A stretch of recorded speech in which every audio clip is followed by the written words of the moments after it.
जय माता दी। हम कल की कथा में आगे चलते हैं। कल हमने विश्राम लिया था कि अश्रुपूरित नयनों वाले राजा सुरथ प्रेम पूर्वक ऋषि के आगे दंड की भांति भूतल पर गिर पड़े। तब मुनि ने उनसे कहा, उठिए उठिए, आपका कल्याण हो। तत्पश्चात गुरु का आदेश पाकर एक शिष्य ने उन्हें आसन प्रदान किया। तब वे उठकर मुनि से आज्ञा लेकर उस आसन पर बैठ गए। इसके बाद सुमेधा ऋषि ने अर्घ्य पाद्य आदि से उनका विधिवत सत्कार किया। मुनि ने उनसे पूछा कि आप कहाँ से आए हैं, आप कौन हैं, चिंतित क्यों हैं? यहाँ आने का जो भी कारण हो उसे आप यथारुचि बताएं। आपके आगमन का प्रयोजन क्या है? आप अपने मन के विचारों को अवश्य बताइए। आपका कोई असाध्य मनोरथ होगा तो उसे भी मैं पूर्ण करूंगा। राजा बोले, मैं सुरथ नाम वाला राजा हूँ। शत्रुओं से पराजित होकर मैं राज्य, महल तथा स्त्री सब कुछ छोड़कर आपकी शरण में आया हूँ। हे ब्राह्मण, अब आप मुझे जो भी आज्ञा देंगे मैं श्रद्धापूर्वक वही करूँगा। इस पृथ्वी तल पर आपके अतिरिक्त अब कोई मेरा रक्षक नहीं है। हे मुनिराज, हे शरणागत वत्सल, शत्रुओं ने मुझे महान भय में उपस्थित कर दिया है, अतएव मैं आपके पास आया हूँ, आप मेरी रक्षा कीजिए। ऋषि बोले, हे राजेंद्र, आप निर्भीक होकर यहाँ रहिए। ये निश्चित है कि मेरी तपस्या के प्रभाव से आपके पराक्रमी शत्रु यहाँ नहीं आ सकते। हे नृपश्रेष्ठ, यहाँ पर आपको हिंसा नहीं करनी चाहिए और वनवासियों की भांति पवित्र निवार तथा फल मूल आदि के द्वारा जीवन निर्वाह करना चाहिए। व्यास जी बोले, तब मुनि की बात सुनकर राजा सुरथ निर्भय हो गए। अब वे फल मूल का आहार करते हुए पवित्रता के साथ उस आश्रम में रहने लगे। किसी समय उस आश्रम में एक वृक्ष की छाया में बैठे हुए चिंताकुल राजा सुरथ का चित्त घर की ओर चला गया और वे सोचने लगे, निरंतर पाप कर्म में रहने वाले मलेच्छ शत्रुओं ने मेरा राज्य छीन लिया है। उन दुराचारी तथा निर्लज्ज मलेच्छों के द्वारा मेरी प्रजा बहुत सताई जाती होगी।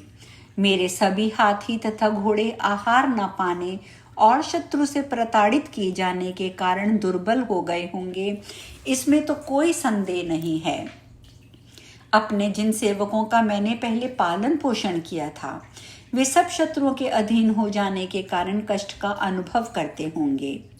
अतः उन दुराचारी तथा अपव्यय करने के स्वभाव वाले शत्रुओं ने मेरा धन द्यूत, मदिरालय एवं वैश्यालयों में निश्चित रूप से खर्च कर दिया होगा।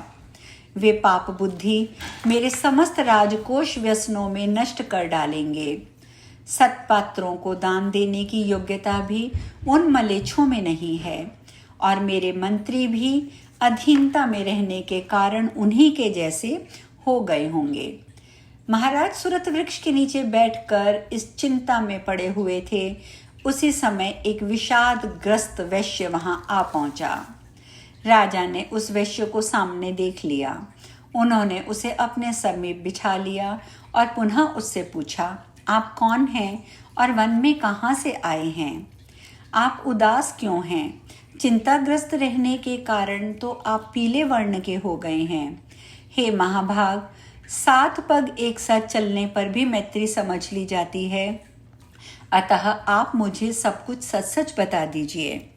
व्यास जी बोले, राजा का वचन सुनकर वह वैश्य श्रेष्ठ उनके पास बैठ गया और उसे सज्जन समागम समझकर शांत चित्त होकर उनसे कहने लगा। वैश्य बोला, हे मित्र, मैं वैश्य जाति में उत्पन्न हूँ और समाधि नाम से प्रसिद्ध हूँ। मैं धनवान, धर्म कार्य में निपुण, सत्यवादी और ईर्ष्या से रहित हूँ। फिर भी धन के लोभी और कुटिल स्त्री पुरुषों ने मुझे घर से निकाल दिया। उन्होंने मुझे कृपण कहकर कठिनाई से टूटने वाला माया बंधन भी तोड़ दिया। अतः अपने कुटुंबियों से परित्यक्त होकर मैं अभी अभी इस वन में आया हूँ। हे प्रिय, आप कौन हैं? अब आप मुझे बताइए। आप भाग्यवान प्रतीत होते हैं। राजा बोले, मैं सुरथ नाम का राजा हूँ और दस्युओं से पीड़ित हूँ। मंत्रियों के द्वारा ठगे जाने के कारण राज्य विहीन होकर मैं यहाँ आया हूँ। हे वैश्य श्रेष्ठ, भाग्यवश आप मुझे यहाँ मित्र के रूप में मिल गए हैं। अब हम दोनों सुंदर वृक्षों से युक्त इस वन में विहार करेंगे। हे महाबुद्धिमान वैश्य श्रेष्ठ, चिंता छोड़िए और प्रसन्नचित्त होइए। अब आप मेरे साथ यहीं पर इच्छापूर्वक सुखपूर्वक रहिए। वैश्य बोला, मेरा परिवार आश्रय रहित है। मेरे बिना परिवार के लोग अत्यंत दुखी होंगे। मेरे बारे में चिंता करते हुए वे रोग और शोक से व्याकुल हो जाएंगे। हे राजन, मेरी पत्नी और पुत्र शारीरिक सुख पा रहे होंगे अथवा नहीं, इसी चिंता से व्याकुल होने के कारण मेरा मन शांत नहीं रह पाता। हे राजन, मैं पुत्र, पत्नी, घर और स्वजनों को कब देख सकूंगा? ग्रह की चिंता से अत्यंत व्याकुल मेरा मन स्वस्थ नहीं हो पाता है। राजा बोले, हे महामते, जिन दुराचारी तथा महामूर्ख पुत्र आदि के द्वारा आप घर से निकाल दिए गए, उन्हें देखकर आपको कौन सा सुख मिलेगा? दुख देने वाले सुहृदयों की अपेक्षा सुख देने वाला शत्रु श्रेष्ठ है। अतः अपने मन को स्थिर करके आप आनंद के साथ यहाँ विहार कीजिए। वैश्य बोला, हे राजन, दुर्जनों के द्वारा भी अत्यंत कठिनता से त्यागे जाने वाले कुटुंब की चिंता से अत्यंत दुखित मेरा मन इस समय स्थिर नहीं हो पा रहा। मैं क्या करूं? राजा बोले, राज्य संबंधी चिंता मेरे मन को भी दुखी करती रहती है। अतः अब हम दोनों शांत प्रकृति वाले मुनि से शोक के नाश की औषधि पूछते हैं। व्यास जी बोले, ऐसा विचार करके राजा और वैश्य दोनों ही अत्यंत विनम्र होकर शोक का कारण पूछने के लिए मुनि के पास गए। वहां जाकर राजा सुरथ आसन लगाकर बैठे हुए मुनि श्रेष्ठ को प्रणाम करके स्वयं भी सम्यक रूप से आसन पर बैठकर शांति पूर्वक उनसे कहने लगे। राजा बोले, हे मुने, ये वैश्य है। आज ही वन में इससे मेरी मित्रता हुई है। पत्नी और पुत्रों ने इन्हें निकाल दिया है। अब यहाँ मेरे साथ इन्हें ये साथ प्राप्त हुआ है। परिवार के वियोग से ये अत्यंत दुखी हैं और विक्षुब्ध भी हैं। इन्हें शांति नहीं मिल पा रही है और इस समय मेरी भी स्थिति ऐसी ही है। हे महामते, राज्य चले जाने से मैं भी दुख से शोक संतप्त हूँ। व्यर्थ की ये चिंता मेरे हृदय से निकल नहीं रही है। मेरे घोड़े दुर्बल हो गए होंगे, हाथी शत्रुओं के अधीन हो गए होंगे। उसी प्रकार सेवक गण भी मेरे बिना दुखी रहते होंगे। शत्रुगण राजकोष को क्षण भर में बलपूर्वक रिक्त कर देंगे। इस प्रकार चिंता करते हुए मुझे ना तो निद्रा आती है, ना मेरे शरीर को सुख मिलता है। मैं जानता हूँ कि ये संपूर्ण जगत स्वप्न की भांति मिथ्या है, किंतु हे प्रभु, ये जानते हुए भी मेरा भ्रमित मन स्थिर नहीं होता। मैं कौन हूँ? ये हाथी घोड़े कौन हैं? ये मेरे कोई सगे संबंधी भी नहीं हैं।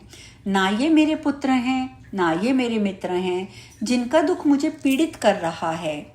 मैं जानता हूँ कि ये भ्रम है, फिर भी मेरे मन से संबंध रखने वाले मोह दूर नहीं हो पाता। ये बड़ा ही अद्भुत कारण है। हे स्वामिन, आप सर्वज्ञ और सभी संशयों का नाश करने वाले हैं। अतः हे दयानिधे, मेरे इस मोह का कारण बताइए। व्यास जी बोले, तब राजा के ऐसे पूछने पर मुनिश्रेष्ठ सुमेधा उनसे शोक और मोह का नाश करने वाले परम ज्ञान का वर्णन करने लगे।